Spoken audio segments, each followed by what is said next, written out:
Hello everyone, how are you doing? I hope you are doing great. Espero que estejam bem. Espero que tenham aproveitado esse tempo um pouco mais livres, né, das obrigações escolares da melhor forma possível.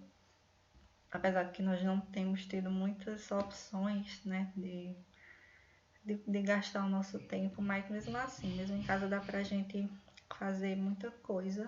Então espero que vocês tenham aproveitado da melhor forma possível. Vamos passar para o que nos interessa, né? First of all, welcome, né? Primeiro de tudo, sejam bem-vindos mais uma vez às nossas aulas. E a gente já vai começar com um assunto aqui que é o Present Perfect, que era o que estava nessa imagem. Present. What does this word mean? Present. Present é presente. Presente em inglês pode ser present mesmo, né? Então, the present perfect vai ser o presente perfeito. Não exatamente. Aqui a gente vai estar falando de um presente em relação a tempo verbal. Presente perfeito. E aqui tem a explicação. Vou tentar, né? Eu confesso até que eu já tentei gravar esse vídeo algumas vezes para ficar mais curto. Mas é um pouco difícil porque é um pouco complexo para você conseguir explicar. Na sala de aula, às vezes, dá 2 aulas, né? Para explicar essa parte inicial. Mas vamos lá, vamos tentar ser mais sucintos.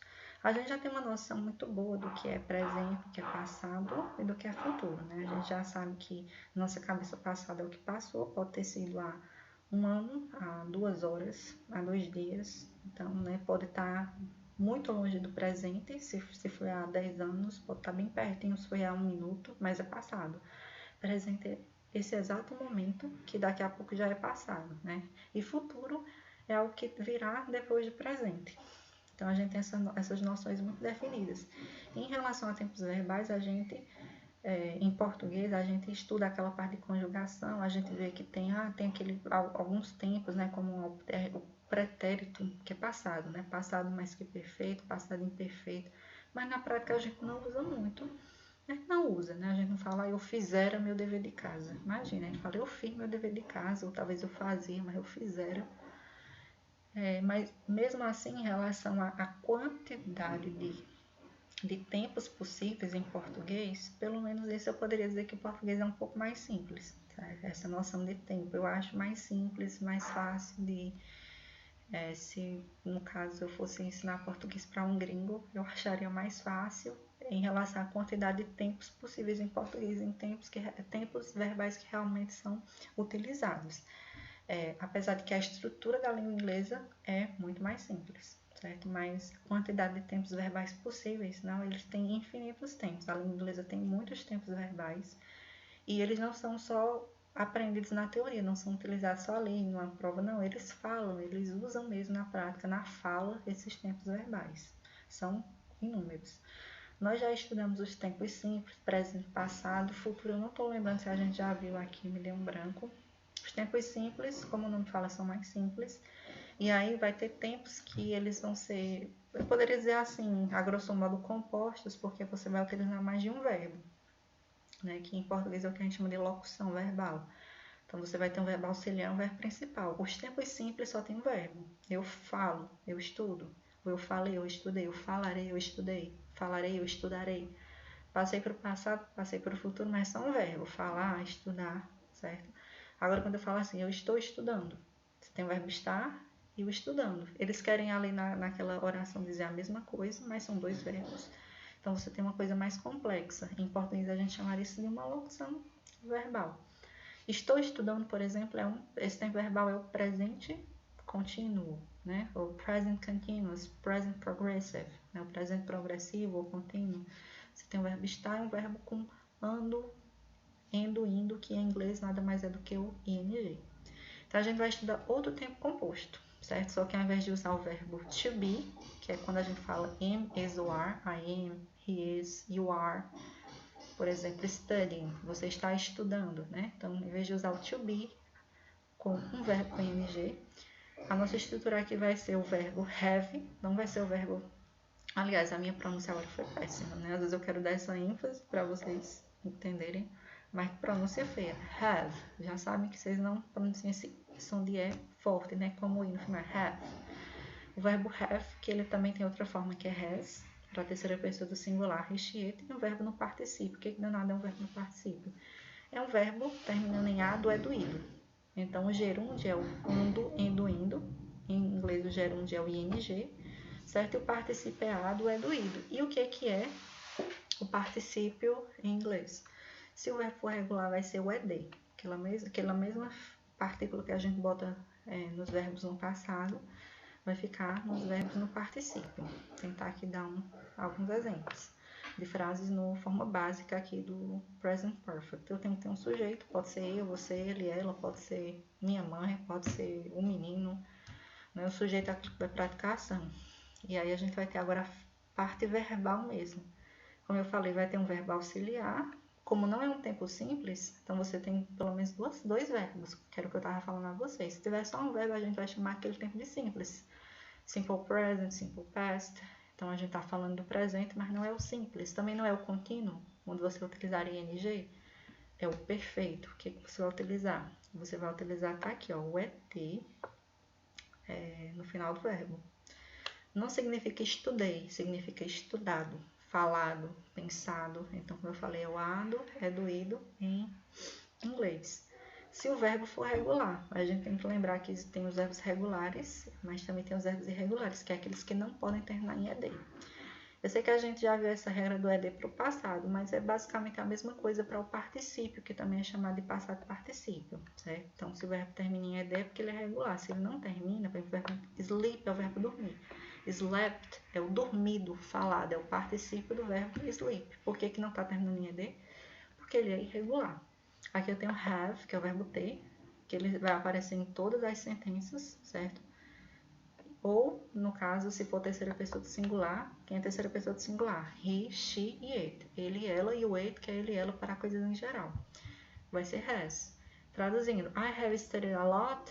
Eu tenho estudado muito. He has slept little. Ele tem dormido pouco. Só para a gente tentar localizar onde é que a gente vê esse danado de particípio.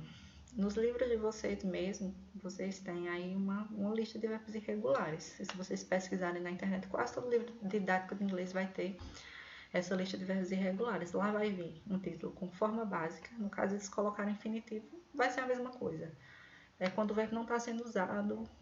O verbo neutro é o verbo impessoal. Quando eu falo o nome do verbo, o verbo begin, começar. To begin. To be, o verbo to be é o verbo ser. Como é que é esse verbo no passado? Como ele é irregular, ele vai ter, cada verbo vai ter uma forma diferente, não tem uma regra. Então, por isso que a gente, quando não sabe, tem que pesquisar. No primeiro ano, eu trabalho muito isso aqui. Aí você, por exemplo, eu passava lá uma listazinha de verbos, aí você vai pesquisar o passado do verbo. Se o verbo era regular, você falaria o quê? Só colocava ed. O verbo work é regular, o verbo study vai ser worked, studied. Mas se o verbo é irregular, você tem que ir lá pesquisar, porque você não poderia colocar ed. Ok, o particípio é a mesma coisa, mas nós ainda não temos estudado esta terceira coluna. Eu até falava, pessoal, vê a primeira e a segunda. A primeira é para você pesquisar o verbo, a segunda é para você ver a resposta, como é que é o verbo no passado. Se você quiser ver a tradução, tá lá na última. Nessa terceira, esquece, a gente não vai ver isso agora, né? Agora, no segundo ano, é porque da gente vê. Esquece a segunda do passado, a gente tá no particípio, que é também chamado de particípio passado. Tá vendo? Eu não tenho um término em ed porque ele é irregular, mas é como se fosse aqui, ó. Por exemplo, o verbo aqui é comprar. Então, qual é a tradução disso aqui? Comprado. Então, vai ser comprado, começado, sido, cortado, o verbo cut, né? Alguns nem mudam de forma, ó. Cut, porque é irregular, não tem regra. Pode não mudar, pode mudar muito, pode mudar pouco. Os regulares, a regra é só acrescentar ed. Vocês não vão ter que descobrir isso, né? O que é regular, o que é irregular, mas é só para saber que quando eu vejo uma frase onde eu tenho have, e aí eu vou ter outro verbo, ele tem um ed, tem um ed aqui porque é regular. E aqui a gente tem não tem o ed porque o verbo é irregular, certo? Então, aqui temos a forma básica. E para que serve o present perfect, né? Como eu falei, a gente tem uma noção definida do que é passado, do que é presente, do que é futuro. O present perfect, ele é um tempo que vai ter a ver com passado e com presente. Imagine aí ações que você começou no passado, mas que elas ainda não foram concluídas. Você vai falar, por exemplo, eu tô lendo esse livro.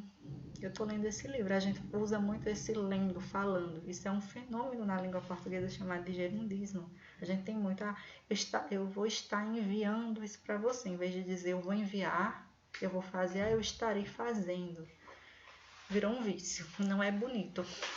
Mas a gente utiliza muito. A gente deveria utilizar esse ando, indo, quando a gente estivesse falando da ação que está acontecendo no momento da fala. Por exemplo, estou com um livro aqui. Eu estou lendo o livro. Estou lendo esse livro agora. Você pode me ajudar? Não, eu estou ocupada. Estou lendo, estou estudando. Certo? Então, é a ação que você está fazendo naquele momento. Ok. Mas a gente fala para ações que a gente não está fazendo. Por exemplo, você vê lá a pessoa lendo o mesmo livro que você tem lá em casa, na sua casa, só que você não está na sua casa lendo, você está lá, sei lá, na casa da pessoa. Aí você chegou, viu lá o mesmo livro que você está lendo. Aí você vai dizer, eu estou lendo esse livro. Você não deveria falar isso, porque você não está lendo o livro naquela hora, né? Você deveria fazer o quê? Você deveria dizer, eu tenho lido esse livro. Isso é o present perfect. Vez ou outra eu vejo que eu me pego falando frases que se encaixariam nessa lógica, né, do present perfect. Eu tenho me esforçado para isso, eu tenho feito isso, mas não é comum, né? Às vezes eu vou falar também, eu estou fazendo, sendo que eu não estou fazendo aquilo na hora, certo? Mas o que eu estou tentando mostrar para vocês é isso, é que na prática a gente não utiliza, né? A gente utiliza muito eu estou lendo, quando a gente deveria dizer eu tenho lido esse livro, ou seja, eu comecei a ler esse livro, pode ter sido ontem, pode ter sido na semana passada, pode ter sido há um mês, mas eu não terminei, eu não concluí. Se eu tiver concluído, eu já vou falar, eu já li esse livro, eu já li. Mas se eu falei eu tenho lido, é porque eu não terminei. Pronto, em inglês isso é o present perfect, certo? Além de outras situações, qualquer situação que eu comecei no passado e eu não terminei ainda, eu vou dizer, eu tenho feito, eu tenho estudado para a prova não aconteceu ainda, então eu vou dizer, eu tenho estudado para a prova. Né? Agora, eu fiz a prova, aí quando for no outro dia eu vou dizer, eu estudei para a prova. Você acha que você vai passar na prova? Eu estudei para a prova, certo? Porque já a ação foi concluída. Agora, se eu estou falando ainda do dia anterior, a prova não aconteceu, aí você, poxa, eu tenho estudado muito para essa prova. Mas a gente costuma dizer, eu estou estudando, mesmo que você não esteja fazendo na hora, né? Por isso que às vezes é difícil você fazer comparações entre português e inglês, porque às vezes você não vai ter a mesma correspondência, certo? A mesma regra para tentar comparar. Pronto, pessoal, o que eu passei para vocês basicamente foi a estrutura, certo? Aqui tem alguns exemplos de frase agora nas formas básicas que a gente tem que saber, a forma afirmativa, negativa e interrogativa. O tempo é novo, mas as regras elas são as mesmas. Você sabe que em frases negativas você acrescenta o not, você sabe que numa frase que é uma pergunta, que é uma frase interrogativa, você tem que colocar alguma coisa lá no início da frase, além da interrogação no final. Você já fez isso com o verbo to be, né? You are a good student. Você é um bom estudante. Se você quiser transformar numa pergunta, você é um bom estudante? O que você vai fazer? Você vai pegar o are, vai colocar antes do you, vai ficar are you a good student? Então, eu botei alguma coisa lá no início, antes do sujeito. As frases que a gente utiliza, o do também, né? Do you speak English? Você fala inglês? Do you speak English? Você fala inglês? O do tá lá no começo. Então, aqui é a mesma coisa. Não vai ser o are, né? Não vai ser o verbo to be, não vai ser o do, vai ser o have. Mas o que eu quero dizer, as palavras mudaram, o tempo é novo, mas as regras são as mesmas. Então, por exemplo, aqui é uma afirmação. I have. Quero transformar numa pergunta. O que eu vou fazer? Eu trago have lá para o início da frase. Vai ficar have I. No caso aqui nesse exemplo está com you. Have you tried sushi before? Você já provou sushi antes? Você já provou sushi antes? Ok. E aí, além disso, a gente também tem a opção de usar formas contraídas, por exemplo, como I have pode ser I've, she has pode ser she's. Nas formas negativas, have not pode ser haven't, I haven't. She has not pode ser hasn't, she hasn't, certo? Detalhe que have significa ter. Eu só uso ele, né, desse jeito Por exemplo, num tempo verbal como present perfect, que eu tenho o have e vou ter outro verbo na frente. Eu posso dizer I worked a lot, eu tenho trabalhado muito. Mas se for uma frase que não está no present perfect, você tiver só o have lá, que é o verbo ter, né, que é o verbo principal, eu tenho um lápis. Eu tenho um lápis. Aí você não pode dizer I've a pencil. Eu tenho um lápis e colocar o verbo assim contraído, não pode. Você tem que colocar ele desse jeito que ele está aqui, have, certo? Mas no tempo verbal que a gente está estudando, a gente pode fazer isso justamente porque é mais de um verbo. Aí eu posso contrair um dos verbos. Assim como a gente faz com o verbo to be, lembra com o verbo to be? Eu posso dizer, ao invés de I am, I'm. Ao invés de you are, you were. Ao invés de he is, his, que é a mesma coisa. Aren't, que é o are mais o not, aren't. Is mais not, isn't. Então aqui é a mesma coisa. Have mais not, haven't. I mais have, I've. Eu posso contrair também. Deixa eu ver se tem mais alguma coisa para... Pronto, e aqui tem um resumo da estrutura básica. Ok, o verbo, como eu falei, o verbo have ou has, ele vai sempre estar presente, ele é o verbo auxiliar. Assim como lá nos tempos contínuos, o verbo auxiliar vai ser o to be, é o verbo estar, né? Eu estou estudando, I am studying. Você vai ter o verbo to be e o verbo com ing. Aqui é bem parecido, a regra é a mesma, só que são coisas diferentes. Você vai ter um verbo auxiliar que vai ser o have, que ele pode ser has, quando está na terceira pessoa. E ao invés do ing, a gente vai ter o quê? O ed. Lembrando que quando não aparecer o ed, não é porque está errado, é porque o verbo é irregular e não aceita ed. Mas aqui a gente vai trabalhar com verbos regulares, pelo menos assim por enquanto, para ficar mais fácil da gente entender, da gente identificar. Certo? Então aqui a gente tem, por exemplo, a forma afirmativa. I have played. I have played. Então você tem o verbo have e o verbo com ed. Eu tenho jogado. You have played. Quando chegou na terceira pessoa, he, she, it, has. Nas demais pessoas, have. Quero transformar em uma frase negativa, o que vai acontecer? Eu vou colocar o not. Ou eu posso colocar aqui de forma contraída. I haven't, you haven't, she hasn't. A mesma coisa, o verbo com ed. E vocês estão vendo que não tem ed aqui, né? Eu percebi quase agora, só isso aqui eu peguei da internet e erraram. Esqueceram de colocar, não retira ed nunca, o ed tem que continuar aqui, certo? Então, o verbo com ed, I haven't played, eu não tenho jogado. Se for uma pergunta, eu vou pegar, por exemplo, essa mesma sentença aqui, vou colocar o have no início, então vai ficar como have I played, com ed no final, que erraram aqui, não colocaram. Aqui ainda tem mais uma tabelazinha, mesma coisa, afirmativa, negativa, interrogativa. Só que aqui foi misturado verbos regulares e irregulares. Aqui eu tenho, por exemplo, I have jumped. Eu tenho pulado. Não é uma frase completa, né? Só o início. Só a estrutura, só a parte que interessa. O verbo have mais o verbo com ed. No particípio eu tenho pulado. Como é que é a forma negativa? Haven't jumped. Tá vendo? O ed continua. Vou transformar em uma pergunta, o have vai para o início da frase, vai ficar have I jumped, eu tenho pulado muito alto, né? Um atleta, sei lá, fazendo essa pergunta. Essa segunda sentença aqui, né, com you, mesma ideia. Por que eu não tenho ed? Porque o verbo é irregular, o verbo comer. I have eaten a lot of food. Eu tenho comido um monte de comida. I have eaten a lot of cake. Eu tenho comido muito bolo. Então, nós temos o verbo have e o verbo que não está com ed porque ele é irregular, certo? Forma negativa, a mesma coisa. Chegou na terceira pessoa, foi que mudou. Ao invés de usar have, a gente usa o has. Então, he has cooked, ed porque o verbo é regular. Aqui não tem ed porque o verbo é irregular. E é isso. Pelo menos a estrutura básica eu acho que dá pra gente lembrar, pra gente entender. A maior dificuldade é a gente entender quando é que a gente utiliza, né, esse verbo na prática. Porque tem muitas situações que, se a gente fosse passar para inglês, a gente passaria para o passado simples ou para o presente contínuo, naqueles exemplos que eu dei para vocês. Eu estou lendo esse livro.